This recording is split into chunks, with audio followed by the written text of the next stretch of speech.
उसमें मैं आपको ये चीज़ कहूँगा, हमें पता है कि अभी तक 4 वॉर हो चुके हैं। तो पाकिस्तान एक वो छोटा सा बच्चा है जिसके हाथ से अगर खिलौना छीन ले तो वो रोता है। हमारा जो भारत है इंटरनेशनल लॉबी में बहुत स्ट्रांग स्टैंड करता है जी। बट थाईलैंड और कंबोडिया के बीच में भी युद्ध की स्थिति बनी हुई है कि ये मतभेद इंडिया और पाकिस्तान के बीच में होते हैं या फिर हिंदू और मुस्लिम के बीच में ये मतभेद हो। आपकी फर्स्ट मूवी आई गेस पीपा थी जिसमें ईशान खट्टर ने काफ़ी महत्वपूर्ण रोल प्ले किया है। जैसे एक बोमन ईरानी की एक मूवी आई थी जिसमें उसको लेफ्टिनेंट जनरल का रैंक लगाया हुआ है। मेरे को रॉय कपूर फिल्म्स की तरफ से कॉल आया। कंगना रनौत कहीं ना कहीं बिकॉज देखो पॉलिटिकल फिगर हैं और कहीं ना कहीं उनका झुकाव दिखता है किसी एक पार्टी के लिए। बॉर्डर 2 का काफ़ी बोलबाला है, बड़ा चारों तरफ बस क्रिएट है कि बॉर्डर 2 मूवी आई। तो मैं अगर सनी देओल को देखता हूँ तो एक रॉकेट लॉन्चर कंधे पर उठा करके चलते हुए बड़े अच्छे लगेंगे। बॉर्डर 2 की बात करें तो उसके अंदर में एक अलग से कंट्रोवर्सी चल रही है, दिलजीत दोसांझ। गुड मॉर्निंग, सत श्री अकाल, आदाब। आप देख रहे हैं चैट एंड लॉग। तो दोस्तों आपको पता है कि वैसे तो हम लोग अपने इस पॉडकास्ट में नए नए टॉपिक लेके आते हैं और अब ये आपने देखा होगा रिसेंटली हमने एक वॉर सीरीज़ की थी इंडो पाक के ऊपर। इसका बहुत अच्छा रिस्पांस आया था। इसी की कंटिन्यूशन में आज हम लोग एक और एपिसोड बनाने जा रहे हैं बट इस एपिसोड में थोड़ी डिफरेंट टाइप की चीज़ होने जा रही है और हमारे साथ ज्वाइन कर रहे हैं एक बहुत स्पेशल गेस्ट। काफ़ी सारी मूवीज़ में वो काम कर चुके हैं, काफ़ी सारी मूवी में वो काम कर भी रहे हैं, इंडियन आर्मी का काफ़ी अहम हिस्सा रह चुके हैं। मैं वेलकम करूंगा मेजर संदीप सागवान का जो कि टैंक रेजिमेंट में काम कर चुके हैं। थैंक यू संदीप जी, बहुत बहुत वेलकम है सर आपका इस एपिसोड में। Thank you very much sir. वैसे तो आपने देखी होगी, हमने अभी पूरी इंडो पाक के ऊपर ना एक सीरीज़ बनाई थी जिसके अंदर हमने बताया था कि क्या इसके कॉजेज रहे, क्या इसका रिजल्ट रहा है ना, और क्या इसका डेवलपमेंट रही जी। तो कंसीडरिंग आप तो इंडियन आर्मी का एक काफ़ी बड़ा, मैं कहूँगा एक अहम हिस्से पे काम कर चुके हैं जी। है ना, इंडियन आर्मी के साथ अपने बड़ा क्लोजली काम किया है और टैंक रेजिमेंट जैसे कि आपको पता है मूवीज़ में दिखाई जाती है तो एक बड़ी एक्साइटमेंट होती है कि टैंक रेजिमेंट का कोई बंदा जुड़ा है, कोई सीनियर ऑफिशियल जुड़ा है इस एपिसोड में। जी। तो सर मैं आपको बताना चाहूँगा, ऐसे हमने तकरीबन जो बेसिक जानकारी जो एक आम आदमी जानता है जी, ठीक है, तो उसमें मैं आपको ये चीज़ कहूँगा, हमें पता है कि अभी तक 4 वॉर हो चुके हैं इंडो पाक की और अलग अलग कारणों से हुई हैं। वो कारण शायद हमने एपिसोड में बता दिए और आप शायद उस एपिसोड से ज़्यादा ही जानते होंगे बिकॉज आप क्लोजली काम कर चुके हैं इंडियन आर्मी के साथ। तो सर जैसे चारों हमारी वॉर हुई, इंडो पाक वॉर हुई, तो आपको लगता है कि यहाँ पे शांति हो चुकी है या फिर 5वीं वॉर हो सकती है? रजनीश जी, अगर मैं पाकिस्तान के साथ जो हमारे कॉन्फ्लिक्ट चल रहे हैं उसके बारे में बोलना चाहूँगा तो मैं आपको बताना चाहूँगा पाकिस्तान एक वो छोटा सा बच्चा है जी जिसके हाथ से अगर खिलौना छीन ले तो वो रोता है जी। अगर उसको खिलौना दे दे तो उसको एक और खिलौना चाहिए जी। तो उस तरह से पाकिस्तान की हमेशा से आदत रही है और वी स्टार्ट फ्रॉम 47 अगर हम शुरू करें 47 में हुआ, फिर उसके बाद 65 में, 71 में और कारगिल में। तो इन चारों एपिसोड्स में पाकिस्तान ने कोशिश की है कि वो हिंदुस्तान को दबा ले या हिंदुस्तान का कुछ हिस्सा वो अपने हिस्से में मिला ले। सर इसका रिजल्ट भी हमें देखने को मिला। अभी ऑपरेशन सिंदूर रिसेंटली हुआ है, गवर्नमेंट ऑफ इंडिया ने इसे काफ़ी सीरियसली लिया है, खुद प्राइम मिनिस्टर भी काफ़ी एक्टिव रहे इन सारी चीज़ों को लेके और एक बड़े ऑपरेशन को अंजाम दिया गया। जी बिल्कुल। बट दूसरी तरफ ये भी बातें जताई जाती हैं, बातें बताई जाती है कि ऑपरेशन सिंदूर एक नाम मात्र ऑपरेशन था, इसमें कोई इतनी सफलता लोगों के हाथ नहीं लगी, ये सिर्फ एक दिखावा ही है। तो अब आप देखिए कि अगर हम रिसेंटली अगर आप चैनल की फुटेज देखते हैं, अगर आप पाकिस्तानी चैनल्स की फुटेज देखते हैं तो वो लोग भी उसको ऐसे सेलिब्रेट कर रहे हैं जैसे इंडिया को उन्होंने हरा दिया हो। और अगर हम अपने देश की बात करें, अपने भारत की बात करें, तो हमने भी इस तरह से इसे मनाया कि जैसे हमने पाकिस्तान पे एक बड़ी विजय हासिल की हो। तो आप इस पूरे इंसिडेंट को किस तरह देखते हैं? पाकिस्तान मिलिटेंट्स को 91 से हिंदुस्तान में भेज रहा है और कश्मीर में डिस्टर्बेंस फैला रहा है 1991 से जी। इसका सबूत हमारे पास है, हिस्ट्री में भी है और रोज हमारे को देखने को मिलता है। जो पहलगाम हमला हुआ, पहलगाम में भी जो मिलिटेंट्स आए वो पाकिस्तानी ट्रेंड मिलिटेंट्स थे। तो इसके बाद इंडियन गवर्नमेंट ने और हमारी डिफेंस सर्विसेज ने एक डिसीजन लिया कि जो पाकिस्तान में मिलिटेंट्स के ट्रेनिंग कैंप हैं और इनके आकाओं के जो ठिकाने हैं हम उन पे हमला करेंगे। तो हमने टारगेट करके उन्हीं पे हमला किया। हमने किसी मिलिट्री एस्टेब्लिशमेंट पे हमला नहीं किया।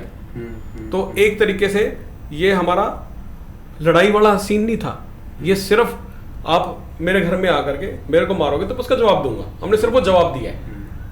सर जैसे कि आपने बताया कि ऑपरेशन सिंदूर के बारे में, मतलब ऑब्वियसली ये जो हुआ काफ़ी दुखदाई घटना थी और बहुत बुरे तरीके से मासूम लोगों को मारा जी गया। जी जी और धर्म पूछ के मारा गया। जी बिल्कुल। जो आज से पहले शायद कभी हिंदुस्तान में नहीं हुआ। कभी नहीं। तो इसके लिए तो कोई मतलब कुछ कहा सुना ही नहीं जा सकता। जी सरकार ने बहुत ठीक स्टेप लिया और इसका इस तरह से खामियाजा भुगतना पाकिस्तान के लिए बनता भी था। जी सर एक चीज़ और मैं आपसे पूछना चाहूँगा, जैसे हम लोग भारत, मैं भी एक भारतीय हूँ, मैं कहूँगा हम लोग क्लेम करते रहे हैं कि हमारा जो भारत है इंटरनेशनल लॉबी में बहुत स्ट्रॉन्ग स्टैंड करता है जी।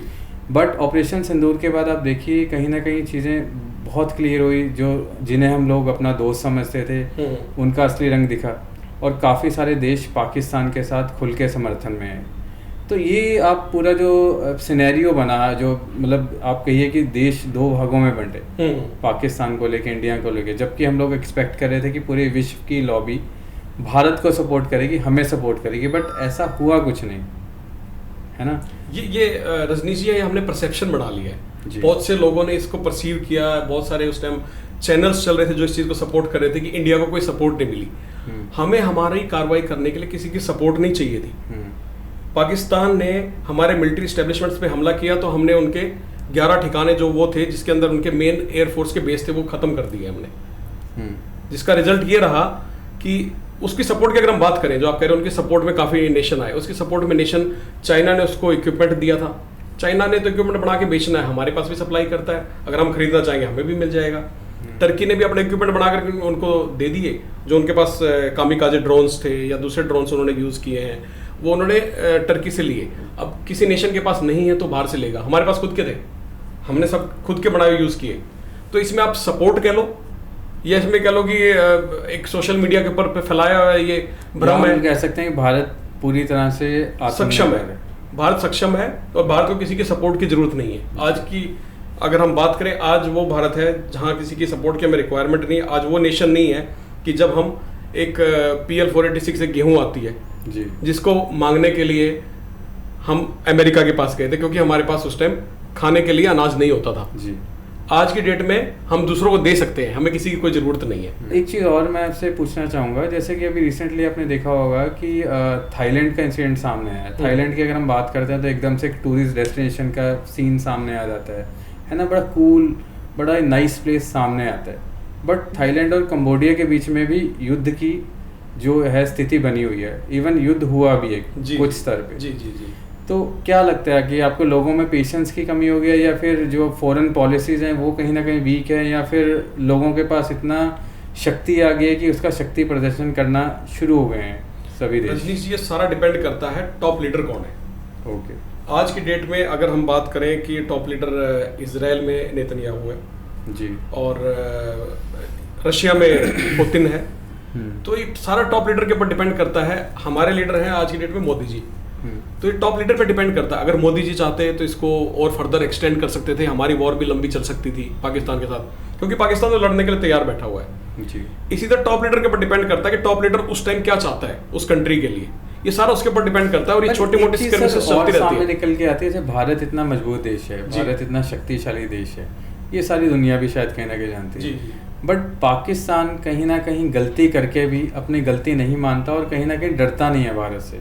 अगर आप देखें कि भारत ने जब ये ऑपरेशन सिंदूर हुआ कहीं प्रतिबंध लगाए तो उन्होंने उससे 2 प्रतिबंध ज़्यादा लगाए भारत पे, है ना। इसके बाद अलग अलग सिचुएशंस हुई तो उन्होंने भी उसी तरह उसका जवाब दिया। आपको क्या लगता है कि ऐसी क्या पॉलिसीज होनी चाहिए जिससे हम पड़ोसी मुल्क को थोड़ा सा शांत रख सकें, थोड़ा सा उन्हें पैसिफाई रख सकें? कोई आपको लगता है कि ऐसी कुछ पॉलिसी अप्लाई की जा सकती है? जी देखो, ऐसे पॉलिसीज का तो है, पॉलिसीज जो मैटर करती है सारी जितनी भी बनती हैं वो इंटरनेशनल लेवल पे बनती है। एक कंट्री दूसरी कंट्री को कभी भी प्रेशराइज नहीं कर सकता कि आप ऐसे काम करो, सब अपने अपनी पॉलिसी बनाते हैं। बाकी रही बात पाकिस्तान की, पाकिस्तान को वर्ल्ड ओवर अभी एक मिलिटेंट कंट्री घोषित किया जा चुका है जी। वो एक आतंकवाद देश है जहाँ पे आतंकवादियों को ट्रेनिंग। पाकिस्तान बोल रहा है कि उनका नाम हटा दिया गया है इस लिस्ट से बाहर। पाकिस्तान तो मैं भी आपको शुरू में एग्जांपल क्या दिया था, पाकिस्तान एक छोटे बच्चे की तरह जिसके हाथ से अगर आप खिलौना छीन लोगे वो रोता हुआ पड़ोसियों के पास जाएगा, मेरा खिलौना टूट गया, मेरे लिए नया खिलौना लेके आओ या मेरे लिए कुछ करो। पाकिस्तान रोता हुआ जाता है यूएन में जा रहा है, वहाँ से ग्रांट मांग रहा है, वर्ल्ड बैंक के पास जा रहा है, वहाँ से ग्रांट मांग रहा है। तो पाकिस्तान तो एक वो रोते हुए छोटे बच्चे की तरह है। सर एक चीज़ और मैं आपसे पूछना चाहूँगा, इंडो पाक वॉर में कहीं ना कहीं कन्फ्यूज़न दिखती है, कोई मतभेद होते हैं, तो आपको क्या लगता है ये मतभेद इंडिया और पाकिस्तान के बीच में होते हैं या फिर हिंदू और मुस्लिम के बीच में ये मतभेद होते हैं? नहीं, देखो मतभेद जो होता है, मतभेद वो मैं रिलीजन के बीच में नहीं मानूंगा जी। रिलीजन को तो पॉलिटिसाइज किया जाता है जी। मतभेद हमेशा नेशंस के बीच में होता है जी। दो नेशंस हैं, दो स्ट्रॉन्ग नेशंस हैं, उनके बीच में मतभेद हो रहा है, वो किसी भी चीज़ को लेके हो सकता है, उन टेरिटरी को लेके हो सकता है, या फिर उनका सुपीरियरिटी का हो सकता है, या फिर उनका ट्रेड का हो सकता है। तो सारा इसके ऊपर डिपेंड करता है कि वो क्या मतभेद है। पर सर आप देखिए सोशल मीडिया पे या फिर कई चैनल्स पे ऐसे प्रोपागेंडा चलाए जाते हैं, ऐसे मैं कहूँगा कैंपेन्स चलाए जाते हैं, इसमें दिखाया जाता है कि कहीं ना कहीं ये लड़ाई हिंदू और मुस्लिम के बीच में हो रही है और कहीं ना कहीं एक टेंशन वाली जो स्थिति है बन जाती है ओवरऑल सारी चीज़ों को लेकर। तो उसके लिए आप क्या कहना चाहोगे कि किस तरह से ऐसी सिचुएशंस को हमें टैकल करना चाहिए? रजनीश जी देखो, जब ये पहलगांव के बाद ऑपरेशन सिंदूर हुआ तो आपने देखा होगा, ताकि ये बात ना उठे जो आपने अभी बोली है, आपने देखा होगा जो स्पोक्स पर्सन आर्मी की साइड से लगाए गए थे वो कर्नल कुरैशी को लगाया गया था। She was a Muslim lady जो भी डीब्रीफ करते हैं। तो इसको भी आप एक स्ट्रैटेजी का हिस्सा मानोगे? नहीं, इसको स्ट्रेटजी का हिस्सा बिल्कुल ये स्ट्रेटजी का हिस्सा है कि आपने हमारी महिलाओं के ऊपर आके हमला किया और हमारी महिला ही आपको जवाब दे रही है, और आपने धर्म पूछा तो हम एक मुस्लिम महिला से ही आपका जवाब दिलवा रहे हैं। तो वो जो हमारे कंट्री में एक पैट्रियोटिज्म और एक यूनिफिकेशन या एकता जो है वो दिखाई देती है इस चीज से। तो ये एक स्ट्रेटजी का हिस्सा, ऑफ कोर्स ये स्ट्रेटजी का हिस्सा था, स्ट्रैटेजी का हिस्सा था, और कहीं ना कहीं इसमें कामयाबी भी जी मिलती हुई। बिल्कुल बिल्कुल। सागवान जी, अब आपके दूसरे पार्ट पे आते हैं लाइफ में। अभी आपका हमने जाना कि किस तरह से भारत और पाकिस्तान के बारे में आपने बताया, जो अभी रिसेंटली मूवमेंट हुई है उसके बारे में आपके पॉइंट ऑफ व्यू के आपने रखे जी, जो कि कहीं ना कहीं हम लोग भी उससे सहमत हुए। मुझे लगता है कि हर भारतीय इस पॉइंट से सहमत होगा कहीं। जी जी जी। सर आपने काफ़ी सारी मूवीज़ में काम किया है, मतलब काम करने से मेरा मतलब है कि आपने उन्हें कंसल्टेशन दी है, आपने उन्हें एडवाइजरी का उनके लिए काम किया है। तो आपकी फर्स्ट मूवी आई गेस पीपा थी, जी जी, है ना, जिसमें ईशान खट्टर ने काफ़ी महत्वपूर्ण रोल प्ले किया है जी। तो किस तरह से आपको अपॉर्चुनिटी मिली? बिकॉज एक सिंपल एक आर्मी का नौजवान है ना, और टैंक रेजिमेंट में काम करता है, तो वहाँ तक कैसे अप्रोच आई? फिल्म इंडस्ट्री के लोगों ने आपको अप्रोच कैसे किया? जी रजनीश जी देखो, जब मैं कॉलेज में था या फिर सिंस मेरा बचपन से ये रहा कि मेरे को फौज में जाना है, तो मैं फौज से काफ़ी जुड़ा रहा हूँ बचपन से ही। तो जब मैं कॉलेज में था या फिर उसके बाद जब मैं आर्मी में चला गया तो मैं मूवीज़ देखता था। तो मूवीज़ में जो हमारे डिफेंस वालों को दिखाते थे, चाहे वो आर्मी का है, नेवी का है, एयरफोर्स का है, तो यूनिफॉर्म कुछ पहना दिया, उसका रैंक कुछ है। जैसे एक बोमन ईरानी की एक मूवी आई थी जिसमें उसको लेफ्टिनेंट जनरल का रैंक लगाया हुआ है, साइड में उसको टेरिटोरियल आर्मी के बैज लगाए हैं, और जो उसके रिबन्स हैं, रिबन्स इतने ज़्यादा लगाए हुए हैं कि वो एक ऑफिसर अचीव नहीं कर सकता अपने लाइफ टाइम में। फिर जो उसका नेम प्लेट लगाया उसके ऊपर लिखा हुआ lieutenant and his name was there, उसके आगे लेफ्टिनेंट लिखा हुआ था। तो ये सब जब हम देखते थे ना, अभी रोल है जवान का, रैंक उसको ऑफिसर के पहना रखे हैं, और वो उसका लोगो लगाया होगा किसी पर्टिकुलर रेजिमेंट का, और लैंडगार्ड लगाई होगी शायद उसकी सर्विसेज की। तो ये सब देखते थे ना, एक आर्मी का मजाक सा लगता था कि ये क्या करते हैं ये लोग रिसर्च नहीं करते हैं क्या? तो मैं हमेशा से मेरा मन करता था कि अगर कोई ऐसी फिल्म बने जिसमें मेरे को आप उनको गाइड करो। हाँ, मेरे को मौका मिले, मैं गाइड करूँ, तो मैं ये सारी चीज़ें करेक्ट कराऊंगा। तो 2020 में ये मौका मेरे पास आया जी। मेरे को रॉय कपूर फिल्म्स की तरफ से कॉल आया कि मैंने कॉल आया कैसे? किसी के थ्रू रूट हुआ या फिर डायरेक्ट आपको? रॉय कपूर फिल्म्स, ये पीपा फिल्म इन्होंने प्री प्रोडक्शन में इनकी गई जी। तो इनको लगा कि हम इतनी बड़ी वॉर मूवी बना रहे हैं, तो इसके लिए हमारे को एक मिलिट्री एडवाइजर चाहिए। ठीक है। तो उन्होंने कुछ लोगों को शॉर्टलिस्ट किया होगा जो फिट नहीं बैठ पाए इनके फ्रेम में, तो then they were searching for a military adviser कि हमारे को कोई मिल जाए। तो मेरे ही किसी दोस्त के पास ये लोग गए, तो उनसे बातचीत जब हुई तो ही सर्विंग ऑफिसर इसमें मिलिट्री एडवाइजर का काम नहीं कर सकते क्योंकि उनको परमिशन नहीं मिलेगी, he serving in the defence services. तो उसने कहा मैं आपको एक अच्छा और नॉलेजेबल ऑफिसर दे देता हूँ जो आर्मर्ड कोर से ही है और जो आपको बेटर गाइड कर पाएगा। तो then I got a call from Roy Kapoor films, उनके प्रोड्यूसर का मेरे को कॉल आया। उन्होंने टेलीफोनिक मेरा इंटरव्यू किया, थोड़ा मेरे से जानने की कोशिश की कि ये हमारी स्क्रिप्ट है, इसके ऊपर हम काम करेंगे तो आप कैसे हेल्प कर पाएंगे। तो बातचीत चली और उनको मैं सेट बैठ गया, तो उन्होंने फिर मेरे साथ एग्रीमेंट किया and then I went for the shoot. Sir जैसे ईशान खट्टर हैं, एक बड़े सितारे हैं बॉलीवुड के, है ना, और कहीं ना कहीं मतलब आप कह लो कि बॉलीवुड बैकग्राउंड भी उनका रहता है, तो कितना इजी था उनके लिए इस किरदार को निभाना, इस किरदार में जम पाना? रजनीश जी, मैं आपको बताना चाहूँगा, जो आर्टिस्ट होते हैं वो आर्टिस्ट दिल से काम करते हैं। और यहाँ हम ईशान खट्टर की अगर बात करें तो ईशान खट्टर ने अपने दिल की गहराइयों से काम किया इस फिल्म के लिए। ओके। तो इस फिल्म के इस रोल में उतरने के लिए, जिसमें कि एक यंग कैप्टन को दिखाया गया था, ईशान ने 7 से 8 दिन की training armoured corps central school में जा करके, और 7 से 8 दिन की ट्रेनिंग इस पर्टिकुलर रेजिमेंट में जिसको दिखाया गया उसमें जा करके टैंक्स के ऊपर और रेडियो सेट्स के ऊपर और गन की फायरिंग, सब चीज़ों के ऊपर उसने पूरा ट्रेनिंग लिया। पूरा ट्रेनिंग लेने के बाद में वो एक इतना अच्छा निकल करके आया कि उसको जब वो यूनिफॉर्म पहन के चलता था तो कोई कह ही नहीं सकता था कि आर्मी अफसर नहीं है। उसका बियरिंग इतना बढ़िया होगा कि एकदम से आर्मी अफसर लगता था। मतलब ईशान खट्टर को 10 आउट ऑफ 10 दोगे? 10 out of 10, in fact I will give him 11 out of 10।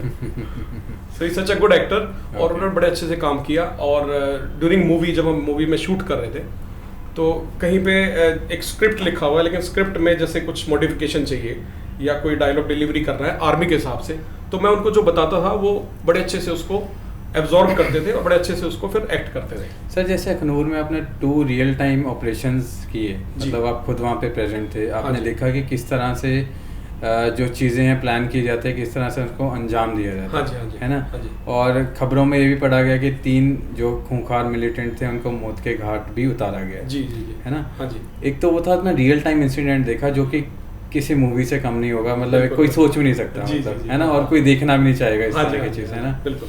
और एक तरह से आपने देखा कि मूवी, है ना, मूवी का आपने देखा कि किस तरह से वो प्लान की हुई चीज़ें। तो अब एक रियल टाइम इंसिडेंट को एक जो मूवी के साथ कैसे जोड़ते हुए देखा, बिकॉज आपको दोनों चीज़ का एक्सपीरियंस अब हो गया होगा। बिल्कुल। आपने मूवी भी देखी है और रियल टाइम में वो टेररिस्ट को फायरिंग करते हुए भी देखा, तो कहाँ जोड़ते हैं इन दोनों चीज़ों को? रजनीश जी, मूवी में हम उसको दोबारा प्रैक्टिस कर सकते हैं, एक पर्टिकुलर इंसिडेंट को। ओके। हम उसको रीडिजाइन कर सकते हैं अपने हिसाब से, स्टोरी के हिसाब से। लेकिन जब एक्चुअल में वो चीज़ हो रही है तो रीटेक नहीं है उसमें। ओके। अगर गोली फायर होगी तो होगी, किसी को लग गई तो लग गई। एक्चुअल ऑपरेशन में रीटेक नहीं हो सकता। अगर किसी की जान जाएगी तो असली में जाएगी, लेकिन मूवी में हम हर चीज़ का रीटेक कर सकते हैं। जैसे कि आपका एक आर्मी एडवाइज़र का रोल होता है जो कि काफ़ी जिम्मेवारी वाला रोल है, मैं कहूँगा, है ना, बिकॉज सारी की सारी पिक्चर, इतने बड़ा बजट सिर्फ उसी चीज़ पे टिके होते हैं। हाँ जी। कि किस तरह से आप उस चीज़ को दिखा रहे हैं। हाँ जी। है ना। उसके बाद एक आर्टिस्ट के ऊपर बात आ रही है कि किस तरह से उसको दिखा रहा है जी। बट दिखाना क्या है वो आपने डिसाइड करना है। हाँ जी। है ना। हाँ जी। तो कहीं ना कहीं आपको लगता है कि ये जो चीज़ें हैं जो दिखाई जा रही हैं पर्दे पे, आजकल आप कई मूवीज़ देख रहे हैं, आप कई मूवीज़ का जैसे काम भी कर रहे हैं, है ना, और भी कई ऐसी मूवीज़ बनती हैं कि इसमें आर्मी का शौर्य दिखाया जाता है। हाँ, उसमें फोर्सेस के बारे में दिखाया जाता है। तो आपको लगता है कि जो रियल टाइम सिचुएशंस होती हैं बॉर्डर पे, या फिर जब कोई ऐसे मिलिटेंट ऑपरेशंस होते हैं तो उसके साथ मैच करती है सिचुएशंस ये मूवीज वाली? ये टोटली डिपेंड करता है रजनीश जी, मूवी का बजट कितना है, उसका प्रोडक्शन डिजाइनर कौन है और उसका डायरेक्टर कौन है। अब एक स्क्रिप्ट लिखी जाती है, स्टोरी लिखी जाती है, उस स्टोरी के हिसाब से वो प्लान करते हैं कि हम ऐसे शूट करेंगे। उस शूट में अगर एक मिलिट्री एडवाइजर आ जाता है तो एटलीस्ट वो सही और गलत में फ़र्क बता सकता है कि आपको इस सिचुएशन में मैं आपको एक एग्जांपल देता हूँ। मान लीजिए आपको एक बंकर बनाना है, एक प्रोडक्शन डिजाइनर वो फोटोज देखेगा गूगल से, ठीक है भैया उसने सैंड बैग्स लगा दिए। अब सैंड बैग वो एक पर्टिकुलर एंगल पे लगने हैं, वो एक मिलिट्री एडवाइजर बता पाएगा। और उसमें गन कौन सी फिट लगनी है या फिर उसमें राइफल कौन सी लगनी है, वो एक मिलिट्री एडवाइजर बता पाएगा। ओके। तो वो एक एक्चुअल सीन फिर आपको अगर क्रिएट करना है तो एक मिलिट्री एडवाइजर का बहुत इंपॉर्टेंट रोल है। सर एक चीज़ मैं आपसे पूछना चाहूँगा, बिकॉज एक मूवी आपने की थी इमरजेंसी कंगना रनौत की, जो कि काफ़ी कंट्रोवर्शियल मूवी थी। हाँ जी। हमने उस पर एक पॉडकास्ट भी किया था शुरू में। ओके। ठीक है। तो हमने बताया था कि इस तरह से उस पर बैन लगा, और कंगना रनौत कहीं ना कहीं, बिकॉज देखो पॉलिटिकल फिगर है और कहीं ना कहीं उनका झुकाव दिखता है किसी एक पार्टी के लिए। हाँ जी। है ना। तो वो जो पिक्चर थी काफ़ी संदेह के घेरे में आई थी, है ना। कहीं अपोजिशन ने भी काफ़ी उस पर सवाल उठाए, है ना। अगर पंजाब की बात करें तो अकाली दल ने काफ़ी इसका जो विरोध किया, उसमें दिखाया कि किस तरह से उसमें चीज़ें गलत तरीके से पोजीशन की गई, किस तरह से उसको दिखाई गई है। तो आप भी उस मूवी का पार्ट थे जी। ठीक है। तो कंगना रनौत के साथ आपको काम करके कैसे लगा, पहले तो मैं जानना चाहूँगा, बिकॉज कंगना रनौत की जो ऑन स्क्रीन जो इमेज है वो बड़ी बेबाक है, जी, है ना। जी। कि मतलब कुछ भी बोल लेती हैं, है ना, और किसी भी तरह से कभी भी वायलेंट हो सकती हैं, तो वैसे उनकी इमेजरी। तो आपका कैसा एक्सपीरियंस रहा उनके साथ? देखिए, पहले मैं कंगना के बारे में आपको बताना चाहूँगा that she is a self made lady. Okay. इन्होंने अपनी मेहनत करके वो एक मकाम पे पहुंची है। रही बात इनके साथ काम करने वाली, तो जब हम एज ए टीम काम कर रहे थे तो आई फाउंड हर अ very good team leader. Okay. बड़ी अच्छी डायरेक्टर हैं, बड़े अच्छे से अपनी टीम को कंडक्ट करती हैं, और टीम में चाहे स्पोर्ट बॉय भी अगर कोई उनको सजेशन देता है वो भी वो एक्सेप्ट करती हैं। So I found her very comfortable, very humble and very good with the teammates. तो मुझे तो उनके साथ काम करके बहुत अच्छा लगा। बाकी रही बात पॉलिटिक्स की, मैं उसमें नहीं जाना चाहूँगा क्योंकि मैं पॉलिटिक्स से नहीं हूँ, मैं एक मिलिट्री एडवाइज़र हूँ। तो उनके साथ जो काम किया इमरजेंसी मूवी पे, वो मैंने मिलिट्री रिलेटेड जो मेरा वर्क था वो मैंने किया है। अगर स्टोरी की हम बात करें, स्टोरी मुझे अच्छी लगी। उसमें क्या पॉलिटिक्स थी उसके बारे में मैं नहीं कुछ कहना चाहूँगा, क्योंकि वो मेरे को उसका आइडिया नहीं है। मेरे को मिलिट्री पार्ट का पता है। मैंने मिलिंद सोमन को हमने इसमें एज सैम मानेकशॉ दिखाया है, और उनके टाइम में जो वॉर हुई थी 1971 की, उसका एक छोटा सा ऑपरेशन दिखाया है। तो I was focusing on that. वो पार्ट हमने अपनी तरफ से दिल लगा के किया है। तो मैं मिलिट्री एडवाइजर के तौर पे आपको बता सकता हूँ, it was a very good movie and Kangana के साथ काम करके मुझे अच्छा लगा। मेरे को उनसे मतलब ऐसा कुछ नहीं है कि मुझे कभी लगा हो कि वो कुछ ऐसा बोलती हैं। मतलब तो कंगना की टीम ने सर जब आपको अप्रोच किया था, या फिर कंगना रनौत ने ही आपको अप्रोच किया हो, है ना, तो आपके दिमाग में कहीं ना कहीं चीज़ आई थी कि ये जो मूवी है पॉलिटिकल इन्फ्लुएंस्ड हो सकती है, इस पर प्रभाव हो सकता है किसी राजनीतिक पार्टी का? देखिए रजनीश जी, जब ये मेरे को मूवी के लिए कॉल आया, मैं उस टाइम लंदन में था, तो मेरे को कॉल आया इनके प्रोडक्शन मैनेजर का। जी। That girl called me up that I am calling from Manikarnika films. Okay. So Manikarnika films का पता चला, तो मुझे मालूम था कि ये कंगना रनौत का प्रोडक्शन हाउस है। तो मैंने उनसे बात की कि रिक्वायरमेंट क्या है। तो उन्होंने बताया हम एक मूवी बना रहे हैं जिसमें हमने एक ऑपरेशन, आर्मी का ऑपरेशन जो हुआ 71 का 65 का, वो उसका एक छोटा पार्ट है, उसको हमें दिखाना है। तो मैंने कहा ठीक है, because I am a military adviser, military part में दिल लगा के करूँगा, मुझे कोई दिक्कत नहीं है। चाहे वो किसी का भी कोई प्रोडक्शन हाउस है, चाहे वो पॉलिटिकली मोटिवेटेड है नहीं है, उससे मुझे कोई फ़र्क नहीं पड़ता। तो आई वॉज नॉर्मल, मेरे को ऐसा कोई दिमाग में नहीं था कि पॉलिटिकल वो मोटिवेटेड है या पॉलिटिकल इंक्लाइंड है किसी पार्टी की तरफ, उससे अपने को कोई नहीं है। अपने को मिलिट्री एडवाइजर है तो मिलिट्री वाला पार्ट करना है। तो कंगना के साथ आपको काम करके अच्छा लगा। आप जिस तरह से बता रहे हैं, कंगना बहुत ज़्यादा प्रोफेशनल है और काफ़ी सपोर्टिव है अपने स्टाफ के साथ। जी। अब सर एक चीज़ और जो बड़ी इंटरेस्टिंग चीज़ है आजकल के टाइम में, बॉर्डर 2 का काफ़ी बोलबाला है, बड़ा चारों तरफ बज़ क्रिएट है कि बॉर्डर 2 मूवी आ रही है। सन्नी देओल जो कि काफ़ी सबके फेवरेट हैं, और एक बार उन्होंने बहुत धमाके के साथ कमबैक की है अपनी जाट मूवी के साथ। जी जी। तो अब बॉर्डर 2 में दोबारा से आ रहे हैं, तो बॉर्डर 2 में भी आप एडवाइजरी का काम कर रहे हैं। जी ठीक है। तो इस तरह के लिए यहाँ तो मुझे लगता है कि आपकी एक्सपर्टीज़ की काफ़ी ज़रूरत रही होगी। जी Rajneesh ji, Border 2 movie again JP films बना रहे हैं। जेपी दत्ता ने ही पहली फिल्म बनाई थी जी। अभी उनकी डॉटर जो है निधि दत्ता जी, वो इस मूवी को बना रही है जी। और इसके जो डायरेक्टर है वो मिस्टर अनुराग हैं जी, जो बड़ी अच्छी अच्छी पंजाबी मूवीज हमारे को दे चुके हैं। तो इनके साथ जो प्री प्रोडक्शन वाला काम था, जब प्लानिंग करनी थी कि यूनिफॉर्म्स क्या होंगी, इक्विपमेंट सब होंगे, तो वो सब मैंने किया इनके साथ में। अच्छा। और बड़ा अच्छा एक्सपीरियंस रहा टीम को। तो जब आप इक्विपमेंट डिसाइड करते हैं, लेट्स से सन्नी देओल की बात करते हैं, हाँ जी हाँ जी, तो इक्विपमेंट से मतलब है कि उनके वेपन्स कैसे होंगे, उनकी ड्रेस कैसी होगी, हाँ, और उनकी लुक कैसी होनी चाहिए। हाँ जी हाँ जी। तो उनके लिए आपको क्या लगता है कि उनके लिए कौन सा वेपन सूट करेगा उन्हें, सन्नी देओल को? देखिए, ये इंडिविजुअल के हिसाब से वेपन नहीं डिसाइड किया जाता। एज ए मिलिट्री एडवाइजर मैं आपको बता रहा हूँ, वेपन डिसाइड किया जाता है, वेपन या फिर इक्विपमेंट की बात करें। अगर आप एक पर्दे की बात करते हैं तो लोग उन्हें जानते हैं कि उनके मैचो अवतार के बारे में जी। जैसे वो कहीं से हैंड पंप उखाड़ रहे हैं। हाँ। अभी जाट मूवी के अंदर भी उन्होंने काफी तोड़ फोड़ की। जी, जी, जी। है ना। हाँ। तो बॉर्डर 2 में भी हम लोग एक्सपेक्ट करेंगे कि ऐसे कुछ तोड़ फोड़ करते हुए दोबारा नजर आएंगे। बॉर्डर 2 एक्चुअल में ऑफ कोर्स सनी देओल का एक ऑरा है, वो जिस तरह से वो बैंग बैंग करते हैं मूवीज में, वो आपको इस मूवी में भी दिखेगा, लेकिन वो एक अलग तरह का होगा। यहाँ पे एक वॉर का सिनेरियो होगा, तो लड़ाई में as a superhero Sunny Deol will come and he will show some good stunts. और बाकी जैसे आप वेपन की बात करते हैं, तो मैं अगर सनी देओल को देखता हूँ तो एक रॉकेट लॉन्चर कंधे पे उठा करके चलते हुए बड़े अच्छे लगेंगे वो।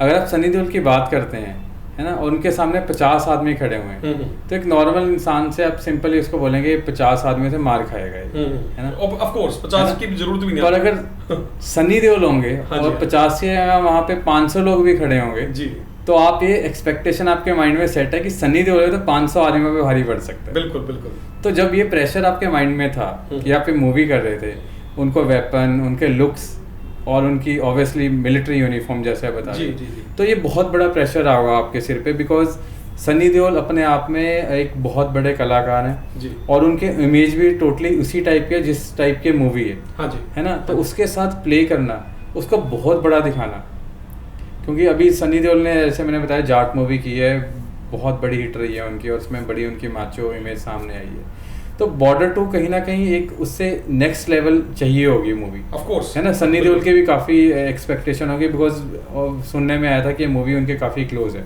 जी, है ना, तो काफ़ी बड़ी जिम्मेदारी आपके सिर पे आ गई होगी।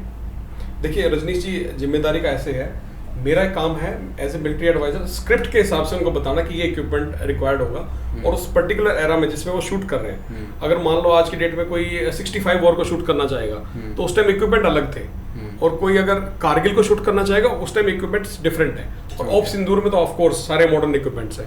तो एरा के हिसाब से मैं उनको बताता हूँ कि आपकी ये रिक्वायरमेंट रहेगी।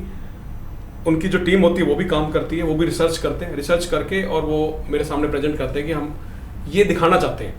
जो स्क्रिप्ट राइटर है, जो स्टोरी टेलर है, जिसने लिखा है स्क्रिप्ट को, वो एक स्क्रिप्ट का पार्ट मेरे को दिया जाता है कि हम ये करना चाह रहे हैं, इसमें हमारे को क्या रिक्वायरमेंट रहेगी, मैं उसके हिसाब से बताता हूँ। अब जो आर्टिस्ट है, आर्टिस्ट कितना बड़ा आर्टिस्ट है, उसके हिसाब से उसको पर्दे पे कैसे लेके आना, वो काम डायरेक्शन का है, और वो काम प्रोडक्शन डिजाइनर का है कि उसके पीछे का वो क्या क्रिएट करेगा, ये उन लोगों का काम है, उसमें मैं नहीं जाता हूँ। तो सांगवान साहब, इसके अंदर ना अब हम बॉर्डर 2 की बात कर रहे हैं, तो इसके अंदर ना एक अलग से कंट्रोवर्सी चल पड़ी है, दिलजीत दोसांझ जी। अब मैं दिलजीत का नाम ले रहा हूँ तो आपको पता ही लग गया होगा मैं किस इंसिडेंट के बारे में बात कर रहा हूँ। अभी रिसेंटली उनकी एक मूवी आई थी, इसमें उन्होंने पाकिस्तानी कलाकारों के साथ काम किया है, और इसका मूवी का बहिष्कार इस हद तक किया गया क्योंकि ऑपरेशन सिंदूर के बाद लोगों में एक अलग सा गुस्सा था पाकिस्तानी कलाकारों के लिए, पाकिस्तानी कलाकारों को बैन भी किया गया। तो इस गुस्से की एज ए रिजल्ट ये दिलजीत दोसांझ को सहना पड़ा कि उनकी मूवी को भारत में रिलीज़ ही नहीं होने दिया गया, जी, है ना, इसकी वजह से दिलजीत दोसांझ को ऑब्वियसली नुकसान भी झेलना पड़ा होगा। अब दिलजीत दोसांझ बॉर्डर 2 में दिखाई दे रहे हैं, हाँ जी, है ना, तो आपको क्या लगता है कि दिलजीत दोसांझ बॉर्डर 2 के लिए एक एड ऑन फैक्टर होंगे, या ये भी कहीं ना कहीं नुकसानदायक होगा मूवी के लिए? रजनीश जी, मैं दिलजीत जी का बहुत बड़ा फैन हूँ, उनके मैं गाने फैन उनके काफी, हाँ, पूरी दुनिया में बहुत फैन है, तो मैं बता रहा हूँ, मैं भी उनका बहुत बड़ा फैन हूँ और उनको बहुत एडमायर करता हूँ मैं। वो एक बहुत ही उम्दा कलाकार है जी। अब रही बात ये कंट्रोवर्सी वाली, तो कंट्रोवर्सी ऐसे आर्टिस्ट वो ग्लोबल आर्टिस्ट है जी, वो किसी के साथ भी काम कर सकते हैं जी। तो अगर पाकिस्तान के आर्टिस्ट को बैन किया जा रहा है तो ठीक है, बैन कर सकते हैं, एक ये सेंटीमेंट है, ये पब्लिक का सेंटीमेंट है कि इस ऑपरेशन के बाद में पाकिस्तान के कलाकारों को हम बैन कर रहे हैं। लेकिन दिलजीत दोसांझ वो हिंदुस्तान के हैं, और he is very good singer, he is a very good artist of our country and he belongs to this country. तो उनका जो अगर मैं बात करूंगा पैट्रियोटिज्म की, तो उनके अंदर भरी हुई है। और रही बात बॉर्डर 2 फिल्म की, इसमें उनका एक बहुत ही अहम रोल है, और वो जो इस रोल को प्ले करेंगे, मैं कहता हूँ वैसा और कोई कर नहीं पाएगा जो वो कर पाएंगे, क्योंकि उनको इसीलिए चूज किया गया क्योंकि वो इतना इंपॉर्टेंट रोल था कि उसके लिए एक ऐसा ही आर्टिस्ट चाहिए था जो कि दिलजीत जी हैं। तो आपको लगता है कि दिलजीत दोसांझ की जो होना मूवी में कुछ नुकसानदायक नहीं रहेगा बॉर्डर 2? नुकसानदायक नहीं, बल्कि ये तो मूवी को और ऊपर उठाएगा जी, क्योंकि वो एक इतना इंपॉर्टेंट रोल है जो दिलजीत नहीं कर सकते हैं। ये भूल चुके होंगे उनका पुराना, मूवी देखेंगे तो कुछ भी उनको याद नहीं रहेगा। और रही बात वो जिस टाइम ये ऑपरेशन सिंदूर हुआ, ये उससे पहले की बात है कि वो कहाँ मूवी कर रहे थे, किसके साथ कर रहे थे। ग्लोबल कलाकार, मैंने आपको बताया ना, वो ग्लोबल कलाकार है। कल को शायद लोगों को भी चीज समझनी चाहिए, बिकॉज वो मूवी पहले कर चुके थे, हाँ, है ना, उसके बाद उन्हें पनिश करना एक गलत बात है। yes. अगर वो जो इंसिडेंट हुआ ऑपरेशन सिंदूर हुआ उसके बाद अगर कुछ करते हैं तो शायद उनके सजा के हकदार भी, हाँ, वो पाकिस्तान को सपोर्ट नहीं कर रहे हैं, हाँ। वो एक भारतीय हैं और भारत को ही सपोर्ट करते हैं हर जगह, वो पाकिस्तान को सपोर्ट नहीं कर रहे हैं। लेकिन पाकिस्तानी कलाकार उनके साथ अगर आ गया तो चलो, आज के बाद हम ये चाहेंगे पहले जो हो गया उसको भूल जाएं, भविष्य में हम पाकिस्तानी कलाकारों को ना मौका दें। यहाँ पे हमारे पास बहुत कलाकार हैं, उनको हम यूज करें अपने मूवीज में या फिर जो भी हम वेब सीरीज बनाते हैं। अब पाकिस्तानी कलाकारों को मत मौका दो, हमारे पास बहुत सारे आर्टिस्ट हैं, उनको मौका दीजिए। उनको आगे आने दीजिए। सो दोस्तों, ये थे सांगवान जी। उन्होंने बहुत इंटरेस्टिंग बातें हमसे शेयर की और सच में बड़ा मज़ा आया। मतलब अभी तक हम लोग एक जो हमारी देशभक्ति है, जो हमारी आर्म फोर्सेस हैं, उसका अलग पहलू देखते रहे हैं। बट सांगवान जी ने बताया कि किस तरह से ये रंगमंच के साथ जुड़ गए, किस तरह से बॉलीवुड के साथ ये आर्म फोर्सेस की कल्चर जुड़ गया है। और ऑब्वियसली ये अच्छा है भी, कहीं ना कहीं लोगों को जानना ज़रूरी है कि हमारी आर्म फोर्सेस ऑन फील्ड कैसे काम करती है और किस तरह से उनको चैलेंजेस फेस करने पड़ते हैं, जिसकी वजह से हम लोग अपने घरों में आराम से शांति से सोते हैं। सांगवान जी, बहुत बहुत थैंक्स आपका, आपने अपना कीमती समय निकाला और हमें ज्वाइन किया इस डिस्कशन में। अंत में जाते जाते आप कुछ कहना चाहेंगे? तो रजनीश जी, मैं लास्ट में अपने दोस्तों से जो जुड़े हुए हैं हमारे साथ, उनसे बताना चाहूँगा कि हमारा देश आज की डेट में एक बहुत स्ट्रॉन्ग नेशन है और एक बड़े अच्छे मकाम पर हम हैं। और ये मोमेंटम जो है कंट्री का ऐसे ही चलता रहे और जितने भी हमारे पड़ोसी हैं उनके साथ हमारे जो संबंध हैं, पड़ोसी मुल्क बेसिकली जो हमारे संबंध हैं, वो मधुर रहने चाहिए जी। जो ऑपरेशन सिंदूर था उसके बाद में मुझे लगता है कि पाकिस्तान को एक सबक मिल गया होगा और वो इस तरह की गतिविधि भविष्य में नहीं करेगा। अगर वो इस तरह की गतिविधि करता है तो उसको भारी नुकसान उठाना पड़ेगा, ये भी उसको मैसेज बड़ा क्लियर मिल गया होगा। तो बाकी मैं अपने दोस्तों से जो जुड़े हुए हैं उन सबको बोलना चाहूँगा कि मैंने जो 2 मूवीज़ का नाम बताया है, जो रजनी जी ने बताया, उनको आप देखिए। अच्छी फिल्म है, आपको देख के अच्छा लगेगा। एंड दोस्तों, जय हिंद। सांगवान जी, एक चीज़ और मैं आपसे रिक्वेस्ट करना चाहूँगा। अभी रिसेंटली ऐसे आर्म फोर्सेस का आप देखिए कि युवाओं में रुझान घटता जा रहा है जी। तो मैं आपसे रिक्वेस्ट करूँगा कि दोबारा आप टाइम निकालिए, हम लोग इस पर भी एक बार डिस्कशन करें और लोगों को अवेयर करें कि आर्म फोर्सेस ज्वाइन करने से क्या क्या बेनिफिट होता है और क्यों उन्हें करना चाहिए। डेफिनेटली रजनी जी, जब भी आप कहेंगे हम आपके पास हाजिर हो जाएंगे। Thank you so much. Thank you. जय हिंद।